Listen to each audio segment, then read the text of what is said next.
Leroy Jenkins.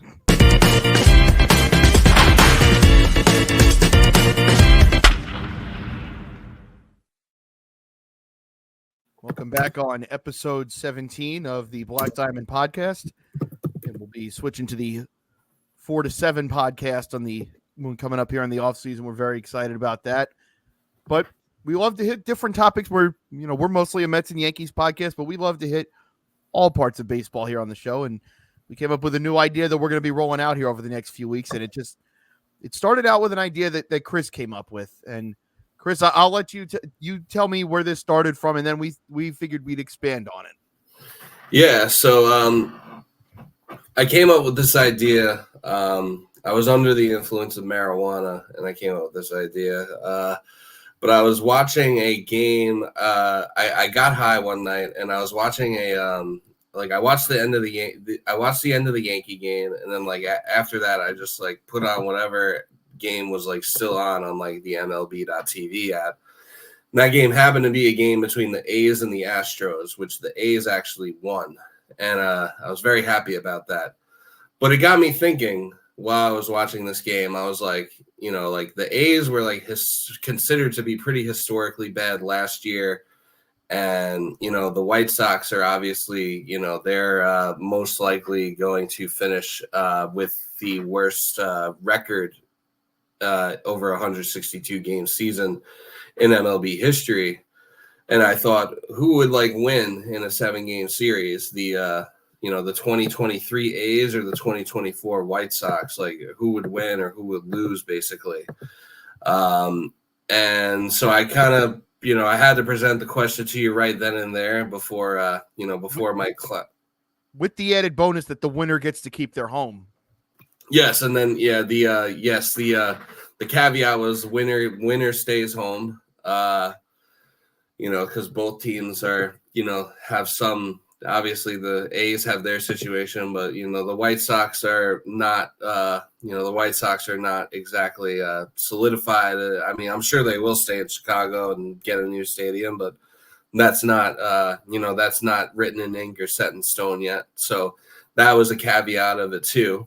And then you're, I don't know, probably not high brain, but maybe decided to expand on that, and you decided to say that let's do it one better, and let's do a whole postseason tournament of all of the worst teams, all the worst teams through mostly our lifetime. So all the teams that are included in this are going to be teams from our lifetime, with the exception of the 62 Mets, since we are a New York-centric baseball podcast, and the fact that a lot of people do look at that 62 Mets team as the worst team of all time from a record standpoint. They still have it as of right now. Now that might change, but they still currently hold that title. But that's looking fairly likely it's going to change with the White Sox. So we came up with a whole, we came up with division winners, quote unquote, and wild cards for this whole tournament. So we're going to be doing this throughout the playoffs while we're watching the best teams in baseball from this year battle it out for the, World Series title. While we're watching that, While we're watching that, we're also on this podcast. We're going to be doing our own little Nope season, where we're going to be going through going to be playing for a hunk of metal. Yeah, we're going to be going. We haven't decided what that is, but yeah, we'll come up with something. We'll come up with maybe a fake trophy or something, and we'll Venmo it to whoever wins. Maybe send it to Gavin Sheets' house or something at the end, or whoever ends up. Why are you at my house? Well, interesting. Interesting you would ask, but you have time to talk. Yeah, it's all we want to do is talk. But yeah, we came up with division winners for each of the divisions and 3 wild card teams. So We're doing modern day. We're doing a modern day playoffs of the worst teams of all time. So just to go through the teams. So tonight we're just going to do the NL wild card round. Next episode we'll do the AL wild card round. But yeah, for tonight we're just going to do the NL wild card round. But just to give you guys the field of the worst teams of all time, as constructed by us. Mostly, I think this is mostly constructed by you, Jerry. I have to give you. Although you did reach out because we were trying to figure out. We figured there had to be one team represented in here in the field, but you were better connected with them than I am, so you did some crowdsourcing. Yeah, there was some crowdsourcing that was done. So the NL East champions is the 1962 Mets with their 40-120-1 record. We have in the NL Central, we have, as crowdsourced by my friends, the 2010 Pirates ended up being the winner. There were a few contenders. We figured the Pirates would deserve some love in this segment, though. 2010 ended up being the consensus because they lost 105 games that year. So they are the NL Central champs. And then we have the 2004 Diamondbacks with their what was their record again? It was 51-111. Yeah, they're 51-111 record, so they're the number 2 seed. And then we have in the wild cards, we have the 1998 Florida Marlins, who remind me their record. It was 54-108. 54-108. And then we have the 2023 Colorado Rockies, who finished 59-103. And then we have the 2002 Brewers, who, if you could please remind me their record. They were 56-106. Correct. Gotcha. Yeah, so that's the NL teams, and then in the AL we have the this year's White Sox, who are currently at the time of this recording 36-117. That could very well change by the time you're hearing this. And as far as how many more games they're going to win this year, it's looking pretty bleak. I don't know if they'll even make it to 40 wins, to be honest. So they very well may take the crown when this is all said and done. Cutting back payroll after this, disgusting. Yeah. We have the 2018 Orioles, who finished with a 47-115 record, and all the credit in the world to them for turning things around as fastly as they have and turning into a legitimate threat, in the postseason, and a team that looks like they'll be like a mainstay as far as contending for championships for years to come. They followed the Astros model and they did it well. Astros are also involved in this, but the AL West champion is actually the 2023 A's. And then we have in the wild cards, we have the Detroit Tigers of 2003, who were one game off from that Mets. They were one game off from the Mets. They were 43-119. The Astros of 2013 had a 51-111 record. They should honestly probably be the division champions instead of the A's. So we could probably fix that. And then we have the Tampa Bay Devil Rays of 2002. So we got a lot of 2002 teams in this tournament. They finished as well. and they finished with a 55-106 record.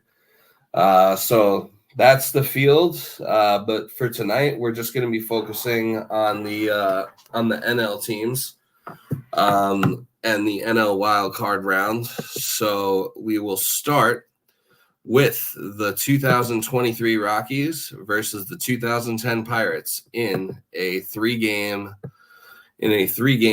loser-take-all wild card series.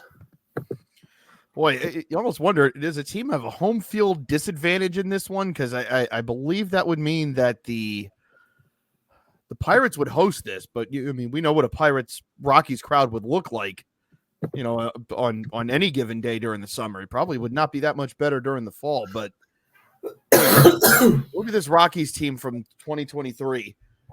Their leading hitter amongst the regulars, the guys that played more than 50 games, was Ezekiel Tovar. He hit 253. Or actually, no, I should say Elias Diaz hit 267. But it gets very grim after that. I mean, you do have a nice spot here with Nolan Jones. He hit well. Charlie Blackmon's still chugging along. But, the big thing here is they had Chris Bryant for 80 games, and he had a 680 OPS. Actually, that's probably what we should look at, the strength of the OPS here. Nolan Jones actually hit pretty well here, 931. But then you're looking at Randall Grichuk, late career Charlie Blackmon, late career Mike Moustakas. It gets grim for this team very quickly. And then you look at the pitching, which, it's always going to be pitching in Coors Field. Kyle Freeland, ERA over 5. Austin Gomber, ERA at 9.5. Chase Anderson, ERA near 6. And these are their regular starters. I'm talking, made 15 plus starts. Connor Siebold, ERA of 7.5. Ty Black, 5.5 ERA. Chris Flexen, as a Met fan, enough said about Chris Flexen. This is ain't nothing to flex about there. Let me tell you, when he went to Seattle and had a brief year and a half of being competent, that it's another Lol Mets thing where it's like, well, what the fuck did you want us to do? Yeah, we tried. Yeah, interesting to point out with this 2010 Pirates team. This, Andrew McCutchen was pretty close to his MVP here at this point. Played 154 games, hit 286, just 16 homers and 56 RBI. Although when you look around this team, really it's Andrew McCutchen, Neil Walker's still pretty good, and then it's 100 games of Jose Tabata, 113 games of Lastings Millage. I did not remember him being a Pirate. Yeah. Tabata's biggest claim to fame was probably breaking up Max Scherzer's perfect game and by leading into that pitch. I was at a Permani Brothers watching that happen live. I wouldn't have blamed Max Scherzer if he wanted to charge the plate in that situation. Oh yeah, that's and the umpire would have been like, "No, look, man, you did that. That you brought that on yourself." Yeah. Yeah, we got 139 games, 468 at bats for Ronnie Cedeno. What a good in the cleanup spot. This is brutal. And then you look at the pitching, and it's 32 games of Paul Maholm at 9-15. Thanks for coming out. Zach Duke's still in here.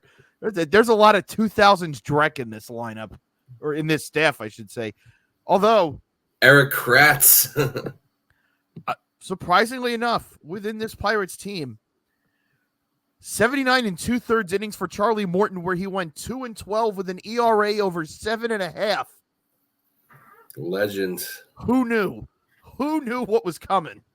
Oh, yeah. By the way, the Pirates' lone all-star representative for this team, Evan Meek. I'm not even sure he was the closer. I think he was their middle reliever. Because there was a stretch where the Pirates were sending their setup guys as the all-stars. Because that's how bad it was. Yeah, they had Chan-Ho Park on this team. They had had Daniel McCutchen. I'm not sure if he was related to Andrew. No. Very white Daniel McCutchen. Yeah, that's right.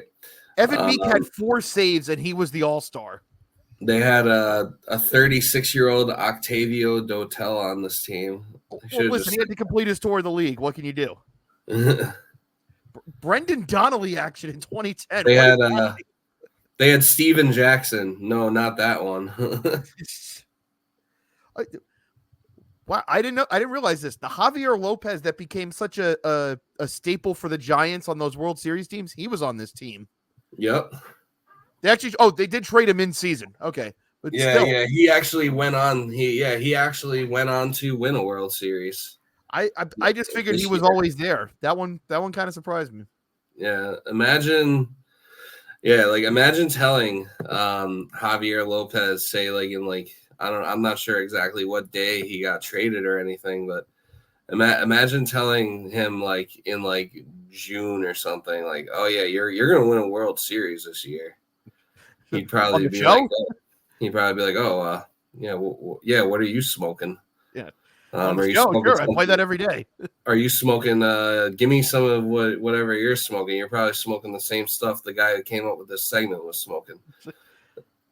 Oh, we have a Hayden Penn appearance. Cancel the Yankeeography. Yeah. Oh, Pedro Siriaco's in here. That's a name I haven't heard. Dana Eveland. Oh man, yeah. This is Ryan Church, a legitimate victim of the Mets. Ryan Church. Ryan Church was legitimately good. He got concussed in Denver. And then because this was the era where Jeff Wilpon fancied himself a baseball executive, decided they should put him on a plane and fly him back across the country. That was a good idea. Yeah, so yeah, it's a battle of titans. Now as far as who wins this series or who loses it, I mean, I would say that I think that this Rockies team is a little bit better than this Pirates team. See, I lean towards the 2010 Pirates just from the sense of, I mean, you look at all those numbers for the Colorado pitching staff, and it's just, even for as lousy as that Pirates lineup is, like Andrew McCutchen's in there, Pedro Alvarez is in there, and Pedro Alvarez maybe never quite hit the max of what I think we thought he was going to be. Like we thought he was going to be a guy that it's like, okay, he'll hit 240, 250. But that's going to be a guy that's going to consistently hit 35 to 40 every year. Even if he never quite maxed out as being a regular guy like that, for the window that the Pirates had there, from 2012 to 2015, he was a pretty reliable power bat in that sense. So at least there are some bats in here for Pittsburgh that, given that there's just not a whole lot on that Rocky staff, I think could make something work there. You know what we should do? For the ones that we for the series that we don't agree on, we should put it up to a vote. And we're gonna have time. We're gonna have time after this week. I don't hate that. Yeah, so like, I'll take the Rockies as the winner, or the winner to not advance, and it sounds like you're taking the Pirates as the better of the two. So basically, I have the Pirates advancing, and you have the Rockies advancing. No. I also have I think the Pirates are the better team of the two. So I think we're in agreement on who would lose here. I think you're saying the Rockies would lose. No, I was saying I think the Rockies are a little bit better than this Pirates team. Okay. All right. No. So we are on separate sides. Okay. Yeah, I just think the Pirates have slightly better pitching. So I think that would be enough. So yeah, I think the Rockies would lose here. By the way, I have the Wikipedia up. Did you know that the Pirates claimed Chan-Ho Park off waivers from the Yankees that year? I did not know that. Did you remember Chan-Ho Park, the Yankee, at any point? I do remember Chan-Ho Park. I do. Not to be confused with Chen-Ming Wang, who the Yankees ruined his career by like pinch running him in a game one time. And I remember Hank Steinbrenner absolutely losing his mind for about a week after that. But I do remember, but I do remember Chan-Ho Park, the Yankee, and I knew that he played for the Pirates too, but I didn't know that it was that linear that. I didn't know it was that linear that the Yankees waived him in 2010 and then got picked up by the Pirates. But it makes sense. There's a lot of linearity between those two teams. Like Dennis Santana, he was a Yankee earlier this year. During that season, the Pirates drafted Drew Maggi. He made his major league debut last year. If you may remember, that was one of the feel-good stories of the year last year. Oh yeah, That's I how was long there. he had been around. He was I was there when he got like called up and he grounded out and he got a standing ovation. I mean, I salute a dude that, like, if you stay at AAA that long, like you really are about this, and I have to respect that, because it's not glamorous, especially like, you know, if you're not at AAA and you're not one of those like, yeah, I'm just waiting for my turn for someone to get hurt, I'm a prospect, I know I'm gonna get my turn. Like, if you're really about this, like, hey, look, someday it's gonna happen. Even if that was just it for Drew Maggi, good on him. Yeah, as a 33-year-old. But yeah, no, I was at that game. But wait, what was the trivia question? Like, so he was like part of the Pirates organization in 2010? Yeah, he got drafted that year with Jameson Taillon, no less. Oh wow. That was the Bryce Harper draft. Yeah, good for him. Yeah. Good for him. But yeah, so yeah, I would take the should we give so you got the Pirates winning the series like as the better team, and I got the Rockies as the better team. Mm-hmm. In a 3-game series, do you think it's a sweep or do you think it goes to 3? Oh, I don't think either of these teams are putting together consecutive victories. So it's I would agree. I would agree with that. So I'll take Rockies in 3. You'll take the Pirates in 3. And then let's do our other series in the NL Wild Card. We have the 1998 Florida Marlins and the 2002 Milwaukee Brewers. Well, I do have some personal experience with this Marlins team because, as I said, you know, the area where I live in Florida, for the Marlins' first 8 years, this was their spring training home. And of course, I think I've mentioned here on the show before how happy everyone here was when the Marlins won that 97 World Series. Yep. And even to the people that know ball couldn't understand why they had to sell everyone off. Still don't. Never will. There actually was a book about that 97 team and commencing into a fire sale. I believe it's called If They Don't Win, It's a Shame. I believe is the name of it. It's a good book if you've never read it. But even then, and this was a book I think that came out in 99, even back then, they've kind of fought the idea of they weren't bleeding money the way they tell you they were. Like, this was just, they didn't want to keep having to run this back and funding a team the way they were. But I'll never forget, they had a spring training rematch in Vieira, where far from where I live. Cleveland came in that next spring, and, you know, if you ever go to the beach, you see those, you know, those airplanes with those banners behind it, you know, as they fly over it. It says like, eat at Joe's, or, you know, go to this restaurant, you know, $5 happy hour. You know, Yankees win, and we are going to the playoffs, baby. I saw you took the lead, but I did not see that the game was closed. So there we go. The final out was just made. It was actually probably made a little bit earlier because my stream is behind, but the Yankees win. We are in the playoffs for the first time in 2 years.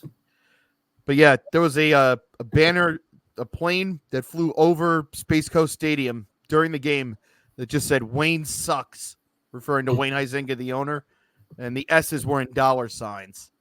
And even at 11 years old, I was like, "Oh, it's huh. You get the. I did the math on that one pretty quickly." But you look at some of the numbers on this, and by the way, like, there are some names on this Marlins team. Like, Gary Sheffield started the year there. He got traded. Mike Piazza, of course, famously was there for a week before he went on to a better place. Preston Wilson actually got his start here because he was part of the Piazza trade. He went from the Mets to the Marlins. He came up there at the end of that year. Kevin Millar debuted on this team. We got some Josh Booty action. Levon Hernandez. Levon was still there. I think he made it another year before they traded him. To see who else started games for this team. Brian Meadows, I don't remember. Chris Hammond, I do remember. I remember Chris Hammond. Did I see Dustin Hermanson on there? No, I didn't. No, I'm thinking of somebody else. Felix Heredia, I do remember. Ryan Dempster got his start here. Yeah, but I believe they won their first game of the season, and they unveiled the banner, and people were like, "Oh, yay!" But where is everybody? And they won that first game, and everyone's like, "All right, maybe it won't be so bad." It was. It's as bad as you remember it being. This was very bad. Yeah, diabolically terrible. So, in a way, did the Marlins winning that 97 World Series kind of like change the trajectory of like the type of franchise that they would end up being for like most of their existence? Because it seems like, they won that 97 World Series and then, they sold everyone off, as we know. So part of that had to be with the fact that I think Wayne Huizenga didn't realize how much it takes. Like, hey, look, if you want to consistently be at the table every year as an MLB contender, this is what you have to do. And that 97 team was it. And you have to remember, he also at the time owned the Dolphins. I think owned the Panthers as well at that point. And he was also in charge of Blockbuster Video. So he's got all these major acquisitions on his hands. And I think he's trying to win with the Dolphins because this is the back end of Marino's career. He's trying to keep the Panthers up and running because they had just gotten to a Cup final. And I think he was just like, all right, I'm pumping all my money into these other two ventures over here. Plus, I got a company I'm still running. Like, we just won. Fuck it. Yeah. Like, what? So the story always was that by the middle of that 97 season, it might have even been before the All-Star break, Huizenga was basically like, all right, we're good enough this year. If we get in the playoffs, we get in. But this is it no matter what. And I think even if we won win the World Series, he was almost just like, all right, great, but I said I was doing this. We're doing this. And I think they started making their moves like it might have been the week after they won. Like, no joke. Yeah, like a week later, like they're still cleaning up like beer bottles from the parade, and they're starting to trade guys. This 2002 Brewers team, by the way. So they actually had a 100 RBI guy in Richie Sexson. So, not completely devoid of talent, but boy does it get slim from there. Eric Young. They had a 35-year-old Eric Young Jr. Eric Young Sr. Eric Young Sr. That's right. Eric Young Jr. is not that far removed from playing.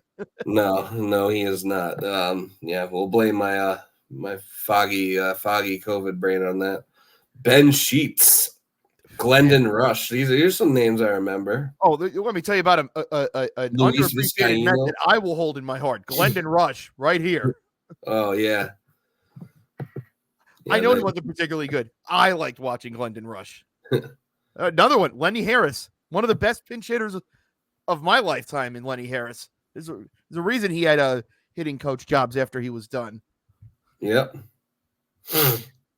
Matt Stairs is in here. All-Star Mark Loretta. Like,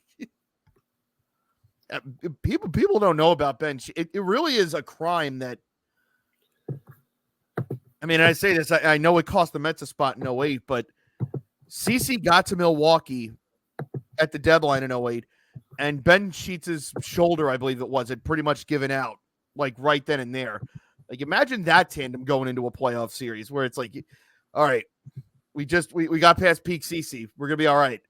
No, you're not. You got this coming.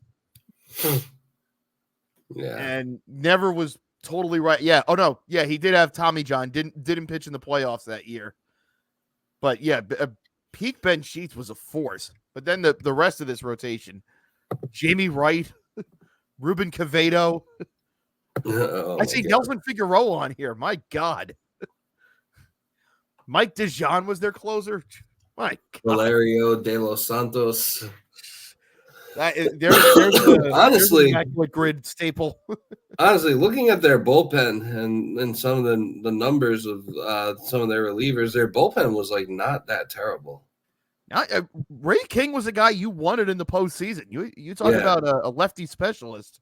Yeah. If you're talking about he's also someone you might want in the Nope season, or maybe someone you don't want if you're trying to lose.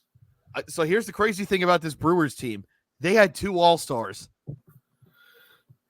Richie Sexton and Jose Hernandez.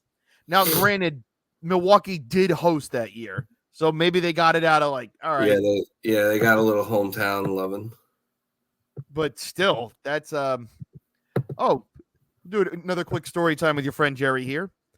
On June 4th of that year, the 7th pick of the 2002 draft, the Brewers selected a first baseman out of O'Galley High School named Prince Fielder.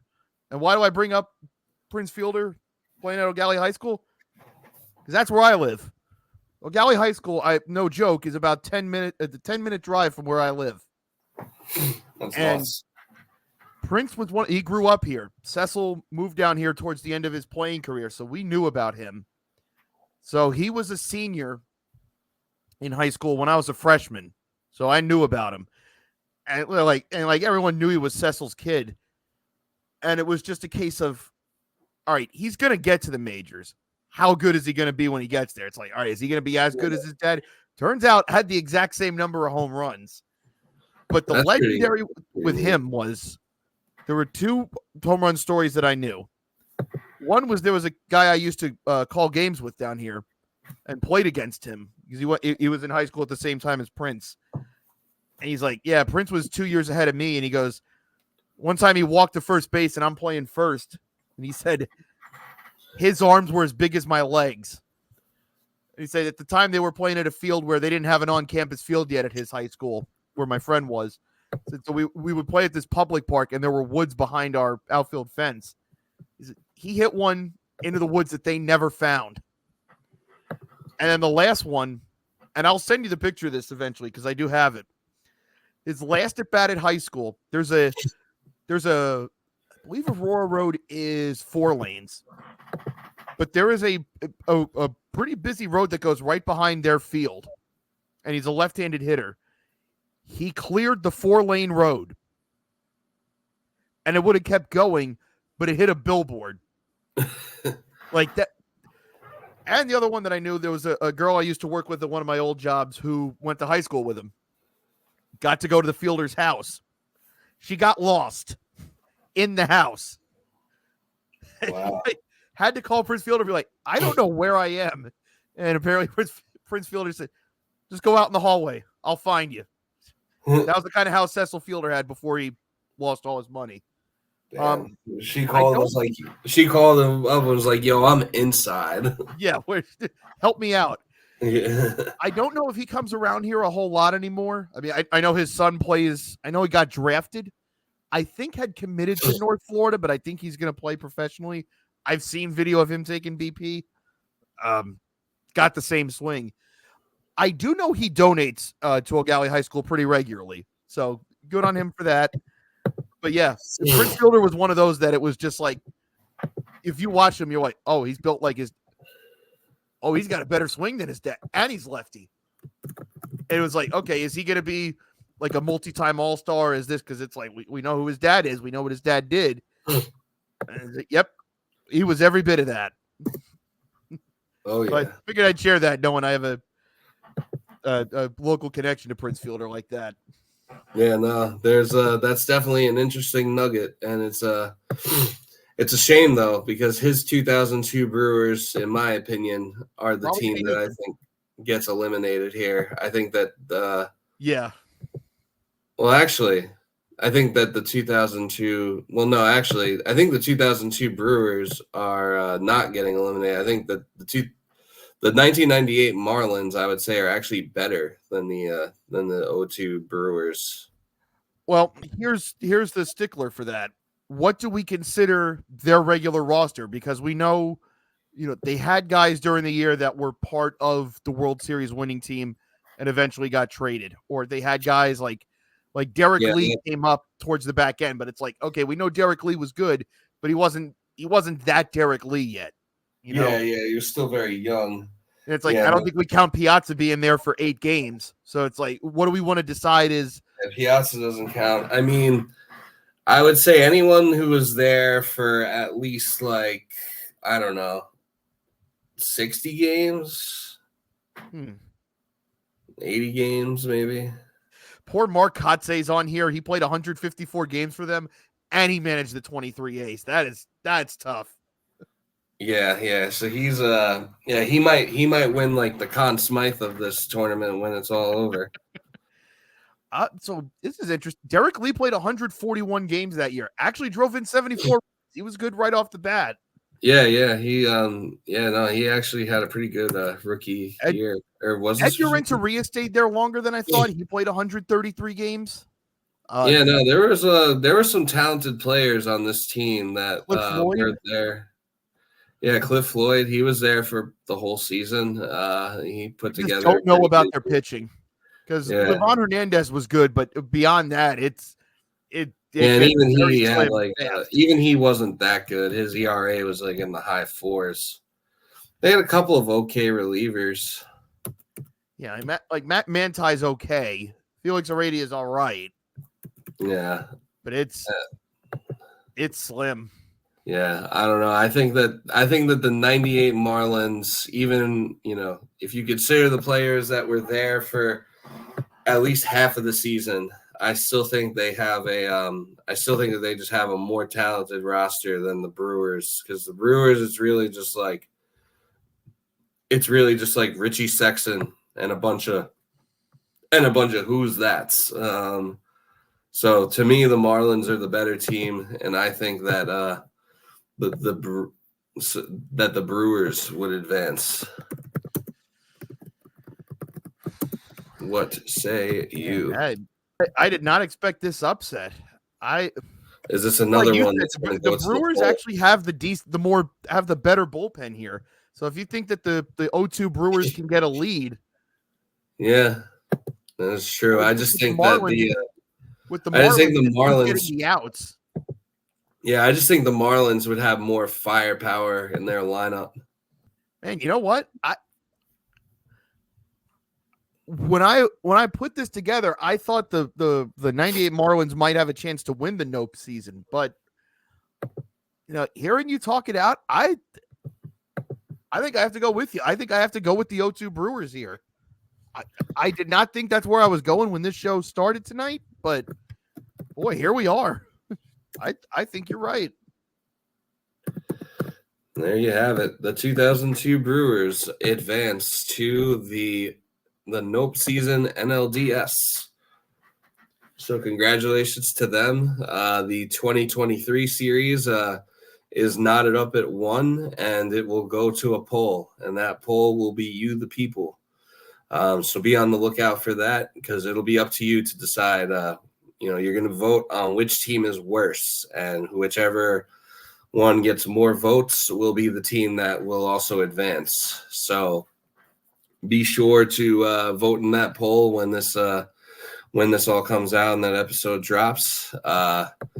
Congratulations to the New York Yankees on clinching a playoff spot. The job is not done, but step 1 is getting in. So kudos to them for getting that done. I would say, right now they're chugging champagne in the locker room. So I would say, and they have a day game tomorrow at 4:00, which is really a 1:00 game on the West Coast. So I would say hammer that Mariners money line for that final game of that series. Hangover lineups, a time-honored tradition. Yep. I'm excited to see what that hangover lineup looks like. I'm going to pull up from because I don't think the Mets really did one in 2022 when they clinched their playoff spot, because it was still like, all right, well, we haven't clinched the division. But the hangover lineup that the Mets put out the day after they clinched the East in 2015, it's the stuff that dreams are made of. I want to pull this up before we sign off, because like Met fans still joke about this to this day because it was like, boy, was everybody trashed. Oh yeah, and deservedly so. Oh yeah, absolutely. Feel free, and they still won this game too, which is the funny. And we got a cushion, we got a 5-game cushion, so like I'm okay with a hangover lineup. So the 2015 Mets hangover lineup against Cincinnati, Juan Lagares, Kelly Johnson playing shortstop, rookie Conforto batting third, Kevin Plawecki batting cleanup. Oh no, that became a thing in 2017, and it wasn't good. So Kirk Neuenhuis batting fifth, Eric Campbell at third, Dilson Herrera, Anthony Recker playing first, and Jacob deGrom pitching, and they still won that game 8-1. That's how blessed we were in September 2015. Is we ran that lineup out. Did not matter one bit. Yeah, that's nuts. Who did they play that day? Cincinnati. Yeah, so they probably, the Reds had probably already just like given up. Like they probably put out like a pretty equivalent lineup to the 2015 Reds. I would disagree. Joey Votto, Brandon Phillips, Jay Bruce, and Todd Frazier all played. True. So that's not a terrible lineup. Yeah, that actually is not terrible. So, I guess that actually isn't that terrible. I guess the fate really just was on the Mets side in that magical year. I pray we are that fortunate again. At some point in my lifetime. Maybe it's right now. I don't know. Yeah, maybe sometime in the next 10 days or so you'll get a nice hangover lineup. My predictions for the hangover lineup, I mean, we'll definitely see DJ LeMahieu out there. You're definitely gonna see LeMahieu out there. Trevino. You're definitely gonna see Trevino. Yeah, they'll definitely. I think honestly, even if they didn't clinch, I feel like tomorrow might be a Trevino day, just because it's a day game after a night game type of thing. Let's see. Well, who were their other call-ups for September? Clark I know Schmidt is getting the start. Let's see. Yeah, their current roster, their 40-man roster. Let's see. I think that, Trevino will start. I'm sure we'll see John Birdie out there. I'm sure we'll see. Have him. Wow. Or actually, DJ LeMahieu is on the IL, so we won't be seeing him. But actually, as far as the infield goes, there might not be a whole lot of changes because a lot of our guys are in like Ozzy Peraza, Ben Rice, and Yorbit Vivas are all in the minors. But we'll probably see John Birdie, Oswaldo Cabrera. I think Jazz Chisholm gets a day off. I think Rizzo probably gets a day off, although I don't really know who they put at first base. Glaber will probably play, I think. And I feel like Volpe will probably play just because they don't really have too many people. Like, there aren't too many people that could give a day off, but I'm sure you'll see Trent Grisham. It'll probably be like Trent Grisham, Alex Verdugo, and Jason Dominguez in the outfield. I mean, part of this is also now that you can't even really do hangover lineups the way you used to, because for some stupid reason they switched the September roster from 40 to 28. So you don't you don't even have a full scale bench the way you used to. Yeah. Yeah, so I'm sure there'll be some guys who will be getting some breathers, but you'll still see a lot of the regulars in the lineup, I think. Just kind of a matter of who. But yeah, there should be some funny pictures and gifs coming out of whatever's going on in the locker room right now. Yeah. Yeah, I saw something in the Streamies chat. It said something like, "Oh, a close up of Juan Soto's ear." I think I missed the close up of Juan Soto's ear, but maybe be on the lookout for that. I don't. That might be a bit that I don't know about. I don't know if I want to know. Yeah, I don't know either. I don't know if the camera just panned to his ear real quick for a minute. But we're at the point where I'm kind of rambling here. I've been rambling for a while, so I think on that note, unless you have any final words, I think I might go ahead and You've we'll done a wrap this fantastic baby up. job getting us through this. So, And you've done a great job as well. So thank you everyone for listening. As always, be sure to follow us. Be sure to subscribe. Be on the lookout for some polls to participate in. And until next time, peace.